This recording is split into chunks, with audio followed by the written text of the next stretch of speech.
छात्रों, प्रेम भरा नमस्कार। मैं हूं डॉक्टर अमनदीप शर्मा, संस्कृत गुरु 24 यूट्यूब चैनल में आपका स्वागत है।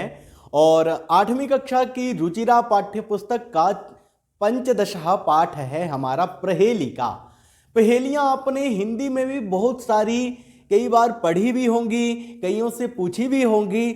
उसी प्रकार से संस्कृत साहित्य में भी बहुत सारी प्रहेलिकाएं हमें मिलती हैं। प्रहेलिका में प्रश्न पूछा जाता है और उसका उत्तर जाना जाता है किसी दूसरे से। तो आइए देखते हैं संस्कृत की पाठ्य पुस्तक में कौन सी प्रहेलिका है। तो देखिए, यहां देखिए, कस्तूरी जायते कस्मात् कोहंती करिणाम कुलम किम कुर्यात् कातरो युद्धे मृगात सिंह पलायते। यह एक श्लोक है और श्लोक में क्या पूछा गया है? एक प्रहेलिका के बारे में पूछा गया है। देखते हैं क्या है यहाँ पर। देखिए, कस्तूरी जायते कस्मात्, कस्तूरी किससे होती है? और बोला कि कोहंती करिणाम कुलम।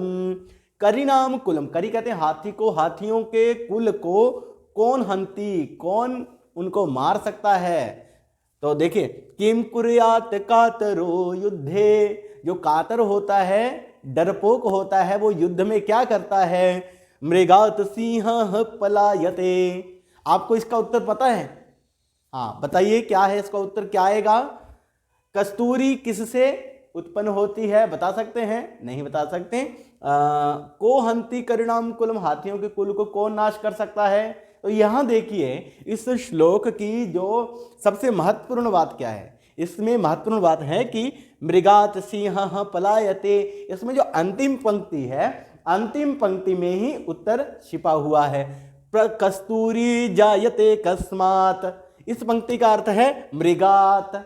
उसके बाद देखिए, कोहंती करिणाम कुलम सिंह, उत्तर क्या आया? कोहंती करिणाम कुलम सिंह। उसके बाद देखिए, किम कुर्यात कातरो युद्धे, कातर डरपोक क्या करता है युद्ध में? उत्तर क्या आया? पलायते, भाग जाता है। अच्छा, जो कायर होगा, डरपोक होगा, उसके लिए युद्ध में क्या श्रेष्ठ है? भाग जाना ही सही है। तो अब देखते हैं अगली हमारी प्रहेलिका कौन सी है। अगली प्रहेलिका देखिए, अगली प्रहेलिका है सीमंतिनी शुका शांता राजा को भूत गुणोत्तमः विद्वद्भिः का सदा वंद्या अत्रैवोक्तम न बुध्यते। तो यहां देखिए क्या कहा गया कि सीमंतिनी शुका शांता, कौन शांत है? किसमें? नारियों में। नारियों में शांत कौन है? का शांता। राजा को भूत गुणोत्तमः, गुणोत्तमः राजा को भूत, कौन हुआ? कौन राजा जो था वो सबसे गुणों में उत्तम हुआ। उसके बाद देखिए, विद्वद्भिः का सदा बंध्या, विद्वानों के लिए या विद्वानों के द्वारा सदैव हमेशा क्या वंदनीय है? किसकी पूजा करते हैं विद्वान जो हैं? किसकी करते हैं? ये क्या है? प्रहेलिका है। और इसमें कहा गया कि अत्रैव उक्तम, यहां पर ही इस प्रहेलिका का उत्तर भी है, अर्थात इन पंक्तियों में ही, परंतु ना बुध्यते, पर नहीं जान पाओगे। तो आप जान सकते हैं, सीमंतिनी शुका शांता। अतः थोड़ा सा समय आप सोचने के लिए ले लो। क्या आप ढूंढ सकते हैं इसे? ढूंढ सकते हैं? आइए देखते हैं इसके उत्तर कहां पर छुपे हुए हैं। देखिए, पहला अक्षर क्या है? सी, और अंतिम अक्षर क्या है? ता। क्या बन गया? सीता। तो उत्तर क्या हुआ? सीमंतिनीषु का शांता, सीता। नारियों में शांत स्वभाव वाली कौन थी? सीता। उसके बाद देखिए, राजा को भूत गुणोत्तमः, अब यहां देखिए रा और अंत में मह, रामः। कौन राजा सबसे उत्तम गुणों वाला हुआ? वो थे राम। अब यहां देखिए, विद्वद्भिः का सदा वंद्या, विद्वानों के द्वारा क्या वंदित है? किसकी पूजा करते हैं विद्वान लोग? विद्वद्भिः, यहां देखिए वी और अंत में द्या, तो क्या बन गया? विद्या। तो विद्वानों के द्वारा सदा वंदनीय क्या है? वो है विद्या। इसलिए तो कहा, क्या कहा? अत्रैवोक्तम, यहीं पर उत्तर दिए गए हैं, परंतु जान नहीं पाओगे। अच्छा, जो हमारी तीसरी प्रहेलिका है ये बहुत इंटरेस्टिंग होने वाली है। तो आइए देखते हैं क्या है। यह है कम संजघान कृष्ण काशीतलवाहिनी गंगा केदार पोषण रता कंबलबंतम न बाधते शीतम। अब अर्थ क्या हुआ? अर्थ कम संजघान कृष्ण, कृष्ण ने किसे मारा? संजघान, जघान मारा, कृष्ण ने किसे मारा या कृष्ण के द्वारा कौन मारा गया? यहां देखिए का शीतल वाहिनी गंगा, शीतल वाहिनी गंगा कहां से बहती है, कौन से स्थान से बहती है? इसका उत्तर आप बताइए। के दार पोषण रता, कौन दार पोषण, दार क्या होती है? पत्नी, पत्नी के पोषण में रत रहते हैं कौन? सोचिए आप, उत्तर सोचिए इसका। कम बलबंतम न बाधते शीतम, कम बलबंतम, बलबंतम मतलब बलवान, कौन से बलशाली को शीत नहीं लगता है? न बाधते, शीतम न बाधते, ठंड नहीं लगती।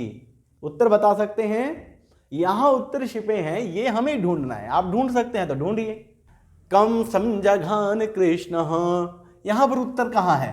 कंस, किसको मारा भगवान कृष्ण ने? कंस। उसके बाद देखिए अगला जो प्रश्न है उसका उत्तर काशी तल वाहिनी गंगा। तो यहां देखिए काशी, काशी में बहती है गंगा। उसके बाद केदार पोषण रता, इसको मिला देंगे केदार। केदार क्या होते हैं? खेत, खेत केदार पोषण रता, खेतों के पोषण में रत रहते हैं। उसके बाद देखिए कंबल बंतम, तो इसको मिला देंगे तो क्या बन गया? कंबल बंतम। अर्थात ठंड किसे नहीं लगेगी? जिसके पास कंबल होगा। कंबल बंतम, जिसके पास कंबल है उसको ठंड नहीं लगेगी। अच्छा, चतुर्थ जो हमारी प्रहेलिका है वो क्या कहती है? वो कहती है वृक्षाग्रवासी न च पक्षीराजः त्रिनेत्रधारी न च शूलपाणी त्वगवस्त्रधारी न च सिद्धयोगी जलम च बिभ्रन् घटो न मेघः। यह कहता है कि वृक्षाग्रवासी, वृक्ष अग्रवासी, वृक्ष के अग्रभाग में रहता है, परंतु न च पक्षीराज, परंतु वो पक्षीराज नहीं है। त्रिनेत्रधारी, तीन नेत्र हैं उसके, परंतु न च शूलपाणी, परंतु भगवान शंकर नहीं है। त्वग वस्त्रधारी, शाल के वस्त्र धारण किए हैं। न च सिद्ध योगी, परंतु कोई सिद्ध योगी भी नहीं है। जलम च बिभ्रन् घटो न मेघः, जल से भरा हुआ है परंतु न तो घट है, न तो घड़ा है और ना ही मेघ है। तो बताओ क्या है वो? नारिकेलम। क्या है?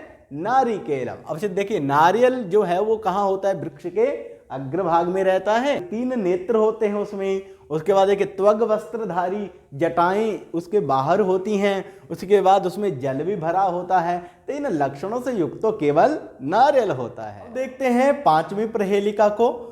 भोजनांते च किम पेयम, भोजन के अंत में किम पेयम, क्या पीना चाहिए? फिर कहा जयंतः कस्य वै सुतः, जयंत कस्य किसका, वै सुतः किसका पुत्र था। कथम विष्णु पदम प्रोक्तम, भगवान विष्णु का लोक जो है वो कैसा कहा गया है? कथम प्रोक्तम, कैसा कहा गया है? तो अब देखिए यहां इस पंक्ति को तक्रम शक्रस्य दुर्लभम। तो जिस प्रकार से सबसे पहला हमने जो श्लोक पढ़ा था उसकी जो अंतिम पंक्ति थी उसमें उत्तर था, वैसे ही इस पद्य में भी जो उत्तर है वो अंतिम पंक्ति में दिए गए हैं। भोजनांते च किम पेयम, उत्तर आएगा तक्रम। भोजन के अंत में क्या पीना चाहिए? तक्रम। जयंतः कस्य वै सुतः, जयंत किसका पुत्र था? तो लिखेंगे शक्रस्य, शक्रस्य नाम इंद्रस्य, इंद्र का पुत्र था।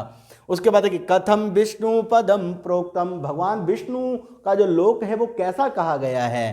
तो उत्तर आएगा दुर्लभम, वो दुर्लभ कहा गया है, हर किसी को प्राप्त नहीं हो सकने वाला कहा गया है। तो आज के लिए हमारा पाठ जो है इतना ही। इसके बाद जो इसका अगला भाग आएगा वो अभ्यास के रूप में आएगा। उसको देखने के लिए चैनल को लाइक कर सकते हैं, सब्सक्राइब कर सकते हैं। जय तु संस्कृतम, जय तु भारतम।